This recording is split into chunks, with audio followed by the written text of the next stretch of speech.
They mocked his rifle. A civilian toy, they called it, a joke in the middle of a jungle war. But on the haunted groves of Guadalcanal, where shadows killed men and fear ruled the trees, one lieutenant and his strange mail order weapon re-rose of survival. Guadalcanal was never meant to be conquered easily.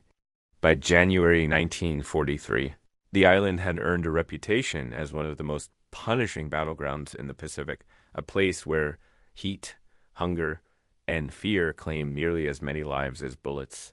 Dense jungles swallowed entire companies, leaving them to fight not only an enemy army, but the island itself. Malaria swept through American camps in waves. Dysentery, dengue fever, and fungal infections became daily. Companions for men who had long stopped keeping track of time.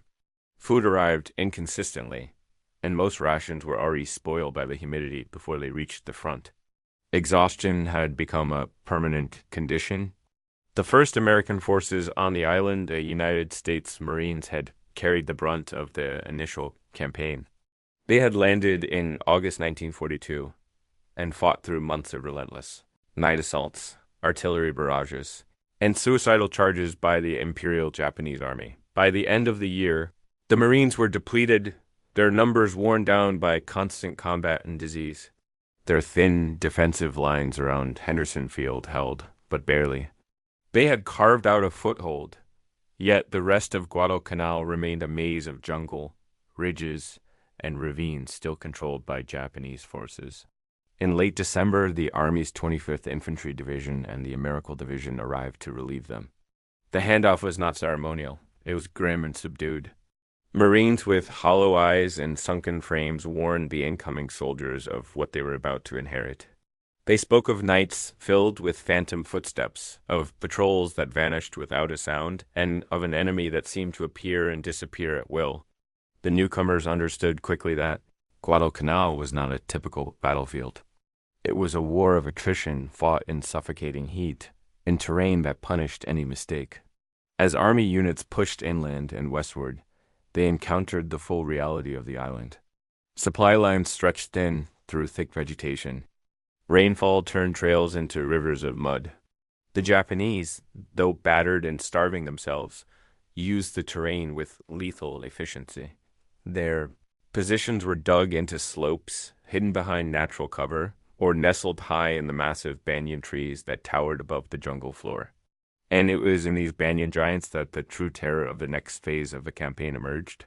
Japanese snipers had transformed the groves near Point Cruz into killing grounds. Using Arisaka rifles equipped with scopes and relying on exceptional camouflage skills, they occupied positions dozens of feet above the ground. From those heights, they could observe American movement without being seen. Their shots were deliberate, patient, and devastating. A soldier stopping briefly for water, a messenger hurrying between companies, or a patrol passing beneath a thick canopy, all could be targeted without warning.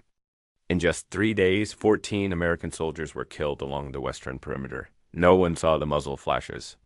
No one could identify the exact trees where the concealed marksmen waited. Every step through the groves felt like walking under a silent judgment. The snipers fired rarely, conserving ammunition, but every shot carried weight, instilling fear that spread faster than any disease in the camps. This was the landscape into which Lieutenant John George and the men of the 1st Battalion, 32nd Infantry Regiment, stepped, a battlefield shaped by shadows and silence. Before any legend could begin, the island itself demanded a price. Lieutenant John George did not look like the kind of man who would change the course of a battle. Soft-spoken, observant, and deliberate in every movement, he blended into the ranks of the 1st Battalion, 32nd Infantry Regiment, without demanding attention. Yet beneath that quiet exterior was a level of marksmanship that few soldiers on Guadalcanal had ever witnessed. Before the war, George had been one of the finest young riflemen in Illinois, who excelled at long-range competition. At tournaments in the Midwest, he consistently placed rounds into tight groupings at distances most soldiers never trained for. Precision wasn't a hobby for him, it was a discipline. When he entered military service, George carried that belief and personal skill with him. He trusted training and consistency over issued doctrine. That stubborn independence became evident the moment he arrived with a rifle the Army had not provided and did not particularly want to see.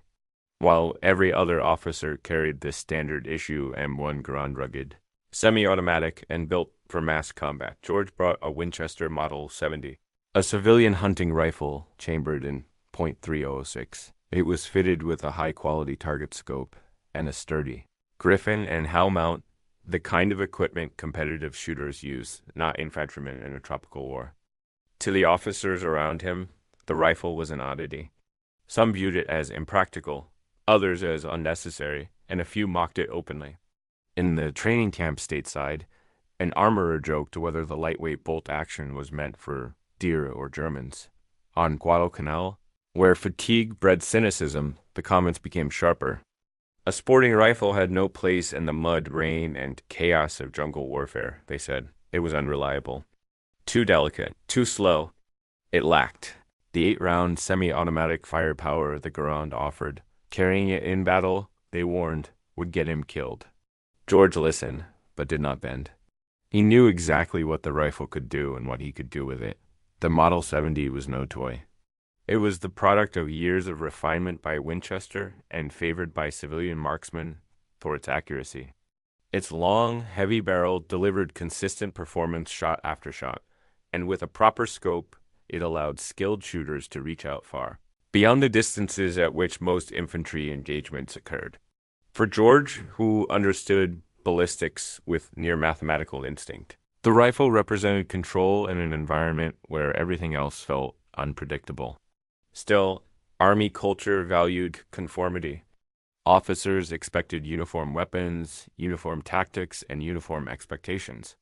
George's deviation drew attention he never saw.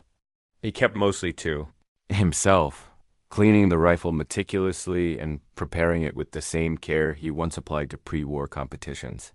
His fellow officers, though respectful of his quiet demeanor, continued to question the practicality of a bolt-action rifle on a battlefield dominated by automatic fire. Yet this conflict between personal skill and institutional standardization would soon shift from a matter of preference to one of survival. The snipers haunting the banyan groves near Point Cruz were striking with impunity, exploiting distance and concealment in ways the Garand could not counter. As casualties mounted and fear spread through the battalion, the weapon everyone once dismissed began to look less like a curiosity and more like the only tool suited to a new kind of war.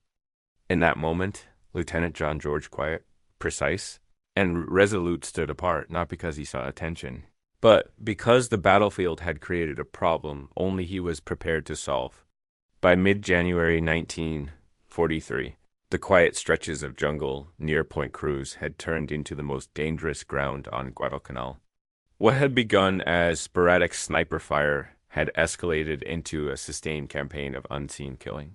The Japanese marksmen, operating from concealed perches high in the banyan canopy, struck with a discipline that unsettled even veteran soldiers. Their shots were deliberate and infrequent, each one fired only when a clear opportunity presented itself, and each one found its mark. The first victims were easy targets, men performing the simplest daily tasks. A corporal bending to fill a canteen at a creek was killed instantly, the round passing cleanly through his neck. A runner carrying a message to a nearby platoon fell without warning, his body discovered minutes later lying on a narrow jungle trail. Another soldier was shot while stepping out of a dugout to stretch his legs, the rifle crack echoing through the trees before anyone realized what had happened. None of the shooters were seen, and no return fire ever found its target. Within 72 hours, 14 American soldiers had been killed.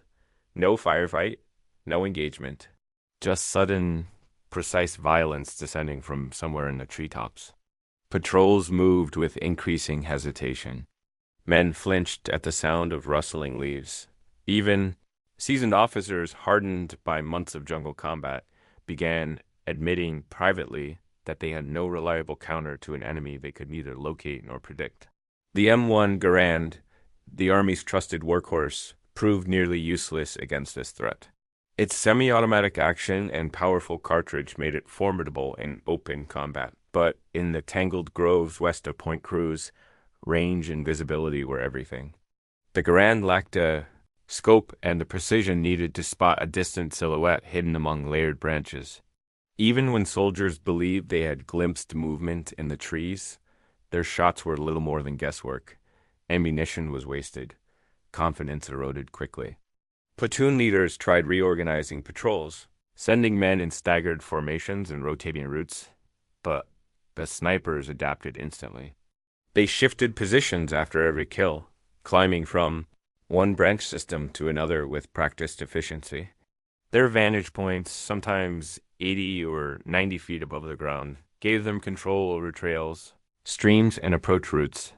They watched the Americans with patience forged in years of training and jungle familiarity. The psychological toll deepened with every casualty. Soldiers stopped speaking above a whisper when moving under the canopy. Some refused to walk upright, choosing instead to crawl or crouch despite the exhausting humidity. Rumors spread through the battalion of ghosts, men who could see through leaves and strike without ever revealing a glint of metal. With every burial, fear tightened its hold. By the third day, officers were no longer hiding their concern. The battalion could not maintain its pace if the snipers continued to strike at will. Attempts to pinpoint the shooters had failed. Counterfire strategies produced nothing. Patrols sent to hunt the snipers returned shaken and empty-handed.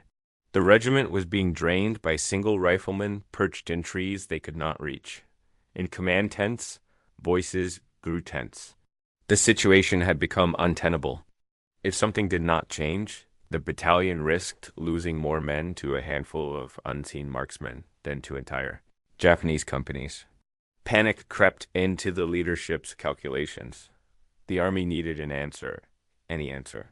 It was in this moment of rising desperation that attention turned to the quiet lieutenant with the rifle no one had taken seriously. The stage was set for a gamble the battalion had never anticipated. As the sniper casualties mounted, the battalion commander could no longer dismiss the unconventional choice that Lieutenant John George had carried into the Pacific. Reports detailing the worsening situation reached his desk each evening, and by the third day the numbers told a story of quiet devastation. The banyan groves had become a deadly gauntlet, and the regiment's standard methods had failed to produce even a single confirmed counter-sniper result. The officers who once joked about George's sporting rifle now waited anxiously outside the command tent, hoping for any solution. Late on January 21st, the commander sent for George. The summons carried a different tone than before, formal, urgent, stripped of the dismissive edge that had followed George since his arrival. Inside the dimly lit tent, maps were spread across folding tables, annotated with markings indicating each sniper attack. The battalion commander, exhausted and visibly strained, wasted no time on pleasantries. He pointed to the clusters of red marks on the map and asked the question that had been avoided until now. Could George's unusual rifle accomplish what no Garand in the regiment had been able to do? For the first time, George explained his background not defensively, but deliberately. He laid out his competitive shooting credentials with precision, his victories at 1,000-yard matches, his ability to maintain tight groupings under pressure, and his years spent studying ballistics and wind behavior. These were not boasts, but verifiable records, the product of disciplined marksmanship developed long before he put on a uniform. The commander listened carefully, weighing every detail. The situation offered no room for skepticism. The regiment needed an answer, and George appeared to be the only man equipped to provide one. The commander authorized him to take up a sniper role at first light. It was not presented as an assignment, but as a final opportunity to stop the bleeding. George accepted without hesitation. He understood the gravity of the mission. Every shot he fired could mean the difference between another day of casualties or the restoration of the battalion's ability to maneuver. His Model 70, dismissed as an eccentricity weeks earlier, was now the centerpiece of a desperate plan. George returned to his tent in silence, carrying the rifle that had sparked so much criticism. Under the faint glow of a lantern, he performed a meticulous inspection. The humidity had to be countered. Every surface needed to be clean, every screw tightened, and every component perfectly aligned. He checked the griffin and hull mount, ensuring the scope sat firm and true. The bolt slid smoothly as he tested the action, confirming it remained unaffected by the island's relentless climate. Ammunition, standard .3006 ball, was inspected round by round. He loaded several 5-round stripper clips and arranged them in easy reach for the coming engagement. Sleep proved impossible.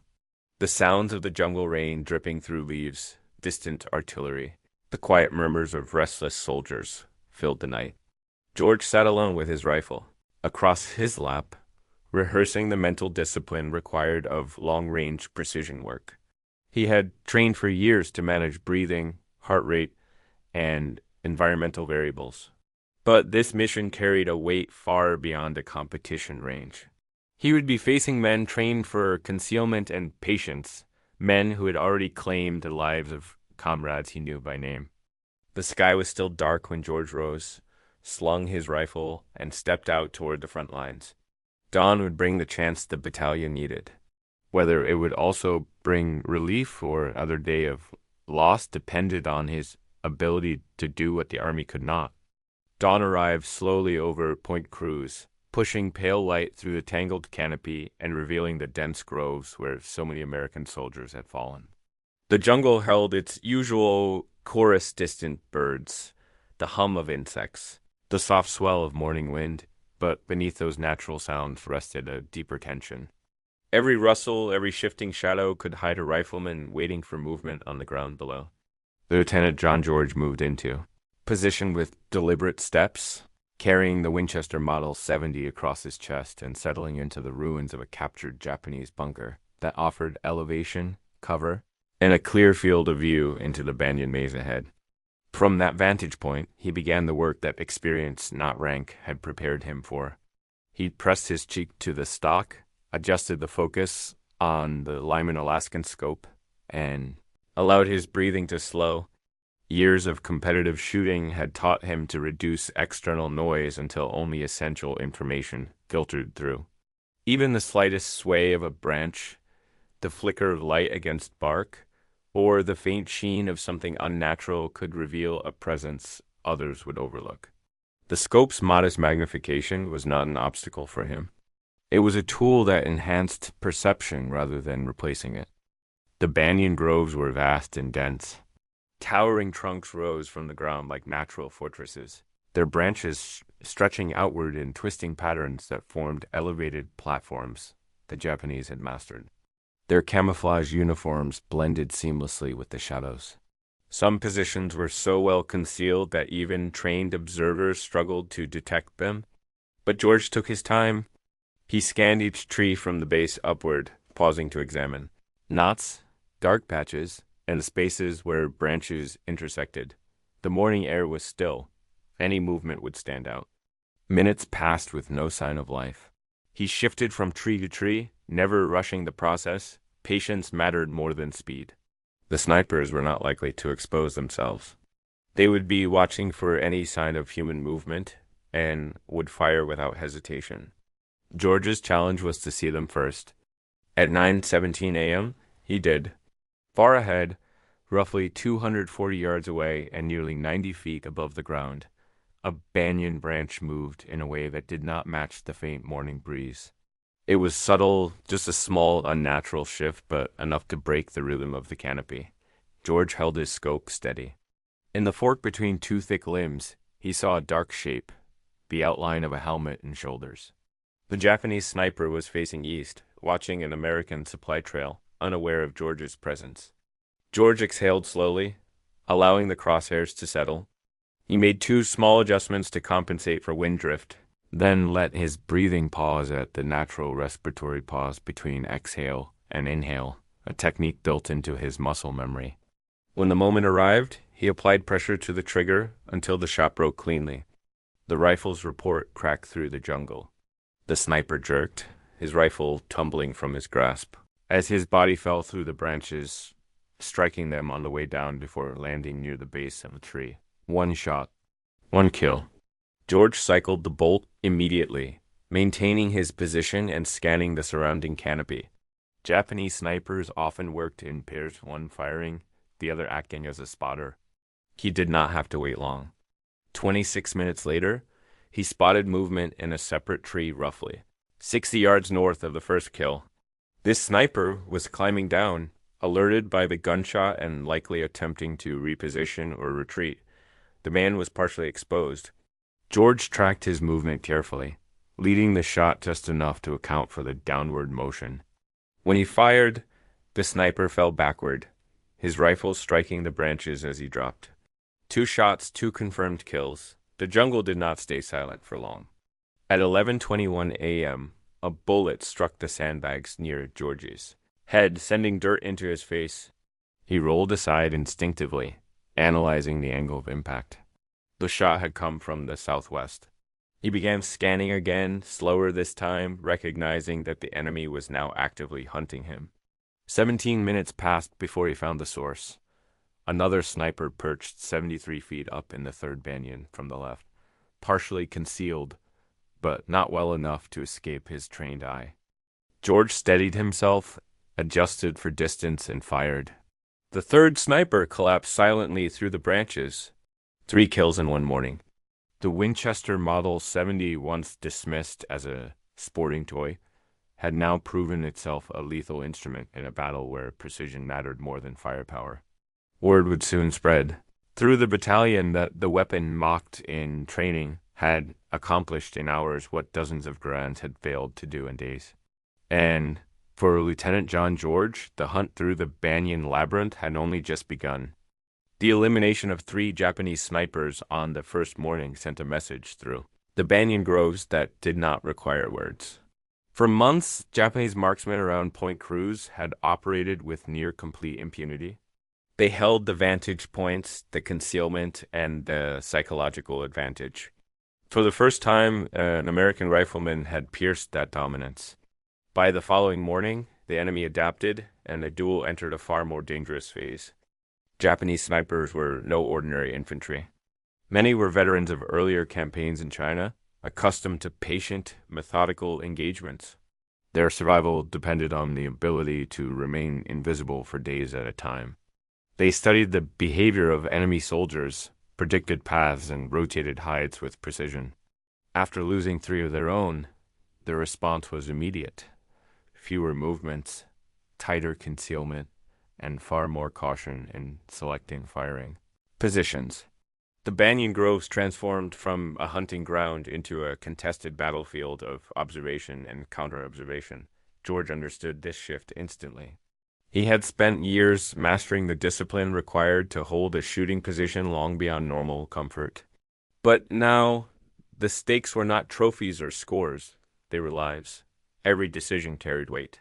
If he misread a shadow, hesitated at the wrong moment, or broke his own discipline, the counter-sniper duel would end with a single fatal shot. On the afternoon of January 22nd, the Japanese marksmen stopped taking unnecessary risks. They no longer moved visibly along branches or attempted to reposition after every kill attempt. George spent hours scanning the groves with no sign of life. The stillness became its own type of threat.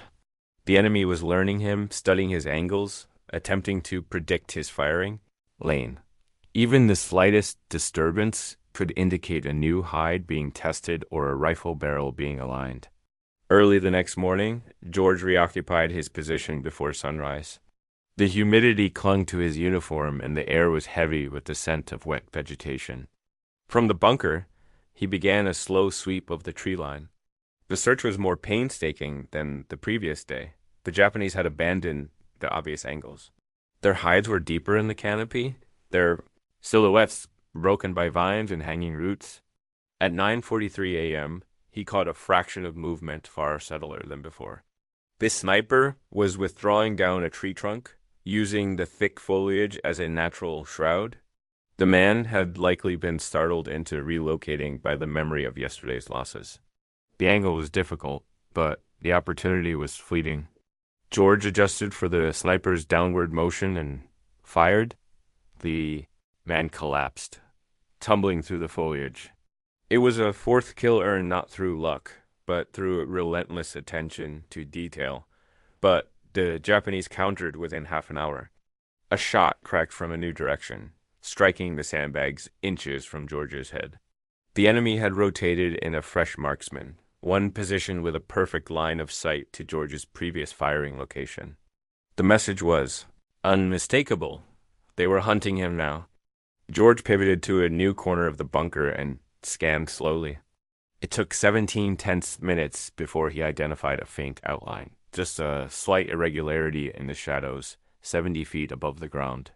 His response was immediate. One shot, another sniper fell. 5 kills. By noon, the grove had transformed into a psychological battleground. George's presence forced the Japanese into defensive behavior.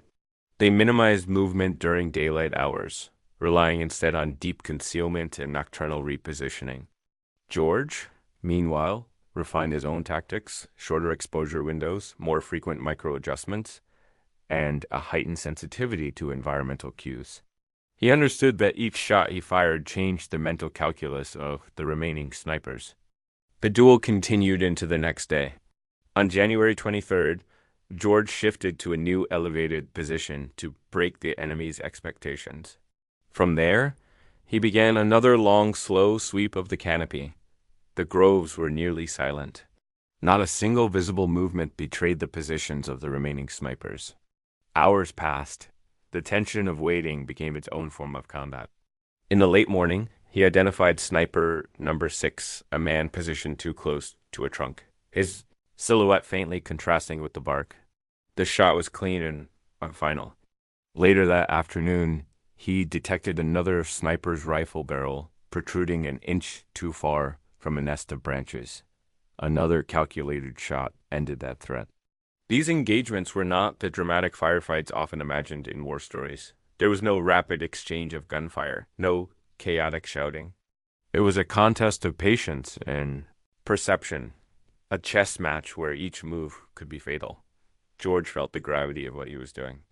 These were skilled soldiers, operating alone, bound by their own code and discipline. Every pull of his trigger removed a professional enemy combatant from the treetops. Men whose survival instincts were as refined as his own. The ethical weight lingered in the silence after each shot.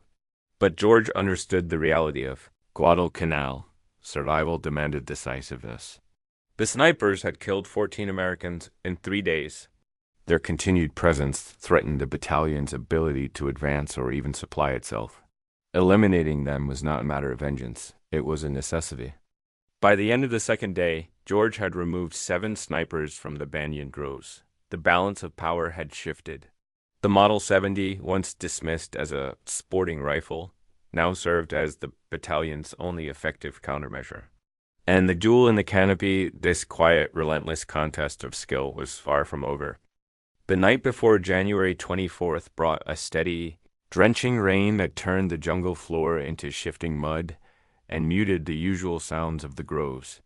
For the remaining Japanese snipers concealed around Point Cruz, the storm offered natural camouflage for movement.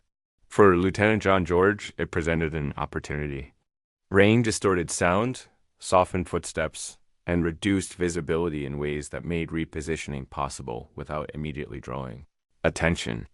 By dawn, he had already made the calculated decision to abandon his previous firing point 1 the enemy had undoubtedly marked after 2 days of losses. Well, before first light, George moved south to a cluster of large rocks that had once served as a Japanese machine gun nest. From this new vantage point, he gained a different angle into the groves, one that cut beneath layers of foliage and broke the predictable shooting lanes the snipers had learned to monitor. As the rain eased to a heavy drizzle around sunrise, he settled into position, rested the Winchester against a stable edge of stone, and began the slow, familiar rhythm of scanning the treetops. Visibility remained limited. Moisture clung to the scope's exterior, and George wiped it clean repeatedly with a cloth he kept tucked inside his jacket. Droplets fell in irregular patterns from the branches above. creating small disturbances across the canopy that had to be mentally filtered out. The world seemed grayer, softer, and far more deceptive. At 8:17 a.m., something unusual caught his attention. A sniper positioned low in a palm tree, barely 40 feet off the ground and only 190 yards away. The placement immediately raised suspicion. Japanese snipers overwhelmingly favored high elevations for their scopes and sight lines. A low perch sacrificed visibility and exposed the shooter to counter fire from anyone able to look down into the fronds. This position contradicted every tactic George had observed across 2 days of engagements. He steadied his scope, studying the figure more closely. The sniper was partially concealed behind dense palm leaves, his head and shoulders just visible. It appeared to be an error, an elementary one at that. But nothing about the Japanese snipers on Guadalcanal suggested incompetence. Their discipline, patience, and marksmanship had already claimed numerous American lives. A mistake this obvious did not fit their pattern. George's instincts tightened. The setup felt deliberate. He shifted his scan outward, widening the search for something that fit the enemy's typical behavior. It took 11 minutes of slow, methodical searching before he found it. Nearly 80 yards northwest of the palm tree stood a massive banyan, one of the tallest. In the grove and nestled deep within its branches, almost 90 feet above the ground, was another sniper. This man had perfect concealment and a clear line of sight toward the rock formation George had used previously. He was not watching the palm tree. He was watching for a muzzle flash from George's last known position. The sniper in the palm was bait. The real threat was the veteran hidden high in the banyan. George faced a dilemma with no simple resolution. If he shot the primary sniper first, the sound of his rifle would expose his new location before he could cycle the bolt and adjust. The hidden shooter, prepared, focused, and already guarding the decoy, would fire a split second later. In a bolt-action duel, fractions of a second mattered. Waiting was equally dangerous. If the decoy failed to draw a shot, the concealed sniper would eventually realize George was no longer at his old position. The hunt would resume with renewed caution. George chose a third option, a calculated reversal of the trap. He targeted the decoy first, accepting the risk but recognizing the psychological response it would trigger. When he fired, the round struck cleanly. The sniper in the palm tree jerked and fell, crashing through the leaves to the ground below. Instantly, George shifted his aim toward the banyan. He did not search for the sniper. He predicted the movement. The hidden marksman would instinctively react to the gunshot, turning toward the sound even before he identified a target. Within seconds, George saw a subtle shift, a slight rotation of the silhouette high in the branches. The sniper was adjusting his position. George fired before the man completed the turn. The second body dropped through the canopy. 2 shots, 2 kills, a trap dismantled in seconds. But the jungle reacted just as quickly. The double report of the Winchester echoed through the groves, revealing George's new location to any nearby Japanese infantry. Within less than a minute, machine gun fire erupted from the southwest, raking the rock formation he had been using for cover. Chunks of stone shattered, and dirt sprayed into the air as George pressed himself against the ground. The burst lasted 17 seconds, an eternity under direct fire. When the gun fell silent, he crawled from the rocks, knowing the enemy now had his bearings. He sprinted toward a drainage ditch 40 yards away, slipping through mud and ducking low beneath branches. Only when he reached the ditch and slid into the water did he allow himself a moment to breathe. The duel was far from over. But George had survived the deadliest trap yet, and the banyan labyrinth had grown even more hostile. By the 4th morning, only 1 Japanese sniper remained in the banyan groves west of Point Cruz. The others, 11, highly trained marksmen, had fallen to Lieutenant John George's precision and patience. But the final sniper was different. He had survived every counter-sniper sweep, avoided every trap, and studied George's methods from the shadows. His survival alone marked him as the most dangerous adversary still operating in the canopy. He had watched his companions disappear one by one.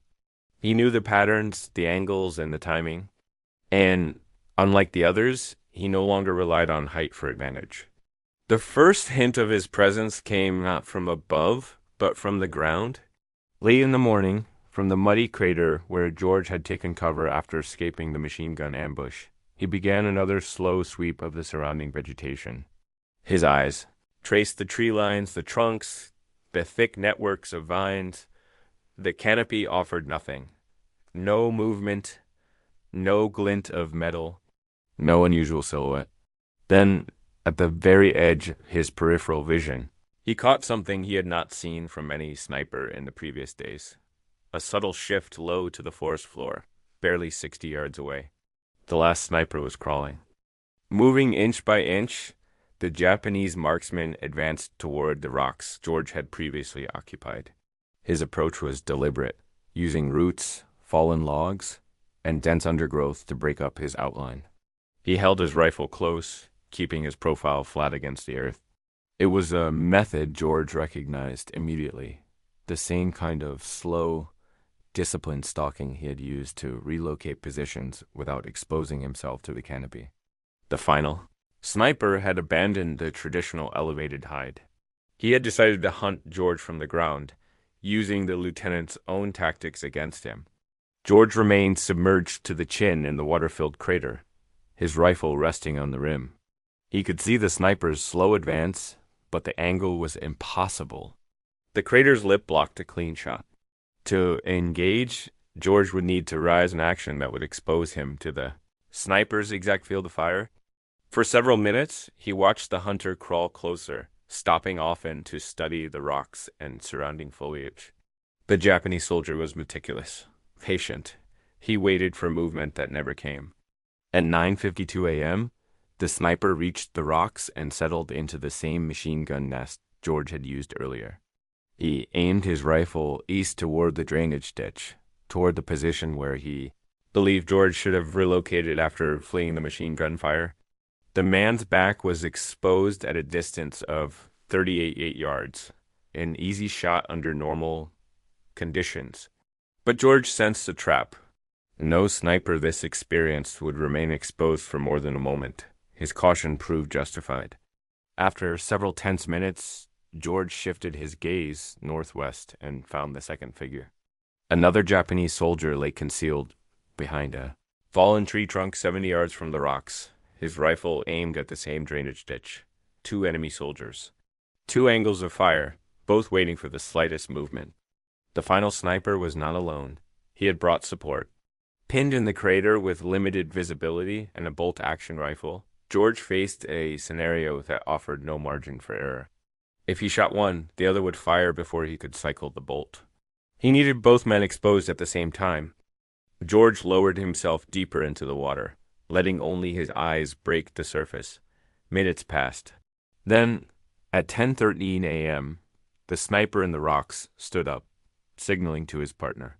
Believing George had moved, both men began advancing eastward, passing directly in front of the crater, without realizing they were walking above the very spot where he hid. George rose from the water like a phantom, brought the Winchester to his shoulder, and fired into the first soldier at 42 yards. Before the second could fully turn, George chambered another round and fired again. Both bodies fell within seconds. The 4-day duel in the banyan groves had ended. Silence settled over the jungle as George retrieved his spent casings and prepared to move. The last hunter had been the most dangerous of all adaptive, patient, and willing to abandon the canopy in favor of a ground-level pursuit. But in the end, the contest had been decided by the same qualities that shaped the entire campaign: discipline, observation, and the ability to act at the exact right moment. The banyan labyrinth was finally still. The regiment could move again. And the legend of the quiet lieutenant with a mail-order rifle was now etched into the history of Guadalcanal. When Lieutenant John George finally emerged from the groves and stepped back across the American perimeter, he carried more than a mud-soaked uniform and a battered rifle. He carried the end of a threat that had paralyzed an entire battalion. Word of his actions had traveled quietly at first. Then, with mounting clarity, as patrols reported the sudden silence in the banyan canopy, By the time George reached battalion headquarters, officers were already waiting for him. The atmosphere had changed. The same men who once dismissed his Winchester Model 70 as a frivolous sporting toy now watched him with unmistakable respect. Their earlier skepticism had been replaced by something closer to astonishment. The battalion commander requested a full accounting. George laid out the results plainly. 11 Japanese snipers killed over 4 days, 12 rounds fired at the canopy, 11 confirmed hits, 3 additional kills during a close-quarter firefight while retreating to friendly lines, 17 rounds total. The numbers were unlike anything previously recorded in the regiment's Guadalcanal operations. Before George's intervention, 14 Americans had been killed within 72 hours. Dozens more were pinned down, unable to move along trails or supply routes without risking sudden, precise fire. The banyan groves had become a stronghold the army could not penetrate. Now, with the snipers eliminated, the battalion could resume its advance and maintain a secure perimeter. For the first time in days, the men could walk beneath the canopy without fearing every overhanging branch. At headquarters, the shift in tone was unmistakable. George had not only succeeded, he had demonstrated that the Army's doctrine, shaped around standardization and mass firepower, had limitations in environments where precision outweighed volume. His model of deliberate, long-range marksmanship offered a countermeasure the battalion had lacked since arriving on Guadalcanal. The regimental commander recognized this immediately. Instead of reprimanding George for acting alone or deviating from issued equipment, he asked a single question: could this success be taught? George's answer was yes. Within days, he was assigned 40 men experienced, riflemen handpicked from the regiment to form a new sniper section. It was the first such unit many of them had ever seen, an adaptation forced directly by the conditions of the campaign. Under George's instruction, the men learned to build firing platforms from rocks and sandbags, to judge wind and distance in dense foliage, and to operate in pair shooter and spotter mirroring Japanese discipline. The results appeared quickly. On their first mission, his teams eliminated 23 Japanese soldiers without losing a single man. Within 12 days, the section reported 74 confirmed kills. What began as one lieutenant's personal choice of weapon had evolved into a formalized capability shaping battalion tactics. The Winchester Model 70, once laughed at by officers and armorers alike, had become something far greater than wood, steel, and glass. It represented the idea that skill, restraint, and precision could overcome numerical disadvantage and doctrinal rigidity. It stood as proof that sometimes the battlefield demanded individual mastery rather than uniformity.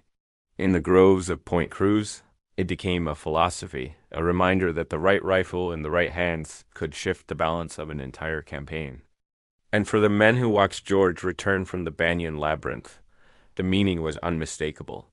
The rifle they had mocked had saved their battalion. The quiet lieutenant had changed their war. Lieutenant John George's success in the Banyan Groves did not end with Guadalcanal. After recovering from a combat wound sustained near the Bow River later in the campaign, he was reassigned to the United States to help train the next generation of riflemen. His methods, once viewed as eccentric, were now studied formally. At Fort Benning, he taught precision marksmanship, fieldcraft, and the fundamentals of observation to soldiers preparing for deployment across the Pacific. His experiences on Guadalcanal shaped every lesson. He emphasized patience over speed, discipline over aggression, and accuracy over volume of fire. In an era increasingly defined by mass production and rapid-fire engagements, his insistence on careful marksmanship stood out. Yet the war continued to evolve. By 1944, George joined Merrill's Marauders, the famed long-range penetration unit operating in the Burmese jungle. Their operations demanded mobility, speed, and close-range engagements. The thick vegetation, steep terrain, and rapid movements meant long-range rifles had fewer opportunities to dominate a battle. Semi-automatic weapons like the M1 Garand and the M1 carbine became indispensable. George recognized the shift. The battlefield was changing, and with it the role of the individual marksman. Where Guadalcanal rewarded single, precise shots, Burma required rapid fire and immediate suppression. The very conditions that had allowed his Model 70 to shine were vanishing. Warfare was moving towards standardization, interchangeable parts, and high rate of fire doctrine. George's own career reflected that transition. Although his skills remained exceptional, he understood that the era of the lone rifleman standing apart because of personal craftsmanship and specialized equipment was fading. After the war, George left the military with the rank of lieutenant colonel. He pursued an academic path, studying politics at Princeton University. But the experiences of Guadalcanal stayed with him. In 1947, he published Shots Fired in Anger, a detailed account of his time in the Pacific and Burma. The book was not written as a heroic memoir, but as a technical and tactical reflection. George documented what worked and what failed in jungle warfare, analyzing weapon performance, enemy tactics, and the realities of close combat. His writing was clear, unsentimental, and grounded in observation. The chapters describing his sniper engagements on Guadalcanal became some of the most respected first-hand accounts of precision shooting in World War II. Over time, the book gained recognition among historians and firearms enthusiasts, though never became widely known to the general public. George's name faded from popular memory, overshadowed by larger battles and louder narratives. Yet the impacts of his actions endured in subtler ways in the marksmanship programs the Army continued to refine, in the later development of specialized sniper schools, and in the growing acknowledgement that precision had a necessary place alongside massed firepower. Today, the Winchester Model 70 that George carried through the Banyan Labyrinth sits in the National Firearms Museum. To most visitors, it looks like a typical mid-century hunting rifle, resting quietly behind glass.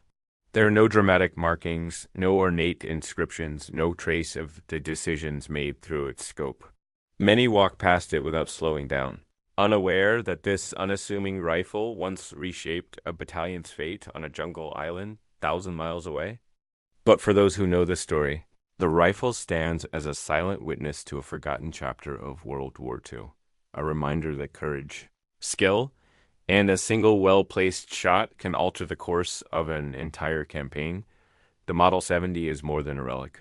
It is the enduring legacy of a rifleman who understood that. Even in a war defined by overwhelming firepower, the precision of one man could still make a difference. History is filled with small moments that changed the fate of entire armies, yet many of them are forgotten, buried beneath louder stories and larger battles. If you believe these accounts of skill, courage, and quiet determination deserve to be remembered, you can help keep them alive. By liking this video, subscribing, and sharing it with someone who appreciates real history, you help ensure that stories like Lieutenant John George's are not lost to time. Your support allows us to continue exploring the overlooked corners of the past and bringing these lessons to a wider audience. Thank you for watching and for keeping history alive.